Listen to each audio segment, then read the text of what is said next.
അല്ലാഹു തആല നമുക്ക് ഒരു പ്രാർത്ഥന പറഞ്ഞു തരുന്നുണ്ട്. റബ്ബന ലാ തുസിഗ് ഖുലൂബന ബഅദ ഇദ് ഹദൈതന. ഞങ്ങളുടെ നാഥ, ഞങ്ങളുടെ ഹൃദയത്തെ ഹിദായത്തിലേക്ക് നയിച്ചതിന് ശേഷം, സന്മാർഗം ഞങ്ങൾക്ക് ലഭിച്ചതിന് ശേഷം അത് ഞങ്ങളിൽ നിന്ന് തെറ്റിച്ച് കളയരുതേ.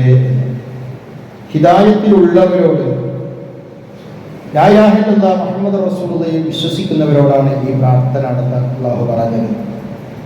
ഉമ്മു സലമ റളിയല്ലാഹു അൻഹ ഉദ്ധരിക്കുന്ന ഹദീസിൽ കാണാം, റസൂൽ എപ്പോഴും ഇങ്ങനെ പറയുമായിരുന്നു, യാ മുഖല്ലിബൽ ഖുലൂബ് തബ്ബിത് ഖൽബി അലാ ദീനിക. ഖൽബിനെ, ഹൃദയത്തെ മാറ്റി മറിച്ച് കളയുന്ന നാഥ. ഖൽബി എന്ന് പറഞ്ഞാൽ തന്നെ മാറ്റി മറിയുന്ന സാധനം, മാറി മറിയുന്ന സാധനം എന്നാണ്. ആ ഖൽബിനെ മാറ്റി മറിച്ച് ഏത് സമയത്തും ഏതിലേക്കും പോകാം മനുഷ്യന്റെ ഖൽബ്. അതിനിങ്ങനെ മാറ്റി മറിക്കുന്ന നാഥ, എൻ്റെ ഹൃദയത്തെ നിന്റെ ദീനിൽ നീ ഉറപ്പിച്ച് നിർത്തിത്തരണേ എന്ന് പ്രാർത്ഥിക്കും റസൂലാണ് പ്രാർത്ഥിക്കുന്നത്. നമ്മളും ഏത് സമയത്തും അങ്ങനെ പ്രാർത്ഥിച്ചു കൊണ്ടേയിരിക്കണം. ഏത് സമയത്തും നമ്മുടെ ഹിദായത്ത് നഷ്ടപ്പെട്ടു പോകാൻ സാധ്യതയുണ്ട്. ജീവിതത്തിലേക്ക്, തൗഹീദിലേക്ക്, വിശ്വാസത്തിലേക്ക് ശിർക്ക് ഏത് ലോകത്തിൽ കടന്നു വരുന്നു എന്ന് നമുക്ക് പറയാൻ കഴിയില്ല. എത്രത്തോളം ഭയപ്പെട്ടു എന്ന് ചോദിച്ചാൽ, സാബിത്ത് ബിൻ ലഹാഖ് റളിയല്ലാഹു അൻഹു അബൂദാവൂദിൽ നിന്ന് അദ്ദേഹം ഉദ്ധരിക്കുന്ന ഹദീസ് ഇമാം അബൂദാവൂദ് രേഖപ്പെടുത്തി വെച്ചതായി കാണാൻ കഴിയുന്നു.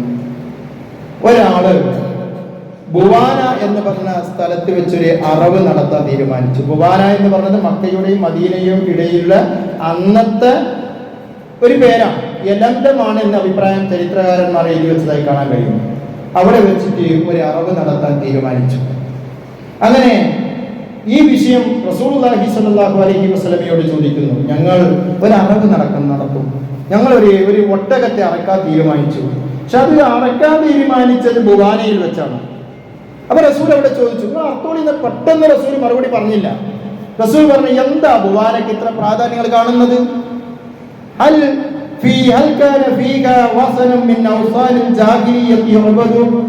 മുമ്പ് കാലത്ത്, ഇപ്പൊ ഉണ്ടോ നല്ല ചോദിച്ചത്, മുമ്പ് കാലത്ത് അവിടെ വല്ല വിഗ്രഹത്തെയും ആരാധിക്കപ്പെട്ടിരുന്നോ? ഇപ്പൊ ഉണ്ടോ നല്ല ചോദ്യം. ആ ചോദ്യത്തിന്റെ പ്രസക്തി നമ്മൾ മനസ്സിലാക്കണം. മുമ്പ് കാലത്ത് അവിടെ ഏതെങ്കിലും ഒരു വിഗ്രഹത്തെ ആരാധിക്കപ്പെട്ടിരുന്നോ? സ്വഹാബികൾ പറഞ്ഞു, ഇല്ല നബി, അങ്ങനെയൊന്നുമില്ല. രണ്ടാമത് റസൂൽ ചോദ്യം ചോദിക്കുന്നു, ഹൽ കാന ഫീഹാ ഈദൻ മിൻ അയാദിഹി.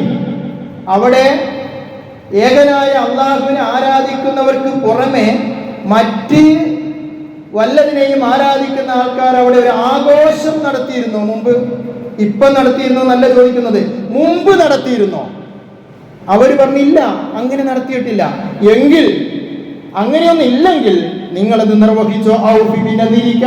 നിന്റെ ആ നേർച്ച നീ നിർവഹിച്ചോ? വല്ലതുമുണ്ടെങ്കിൽ അങ്ങനെ ഉണ്ടായിരുന്നെങ്കിൽ, ഐതിഹ്യങ്ങൾ അവിടെ ഉണ്ടായിരുന്നെങ്കിൽ പാടില്ല എന്നാണ് റസൂൽ പറഞ്ഞതിന്റെ അർത്ഥം.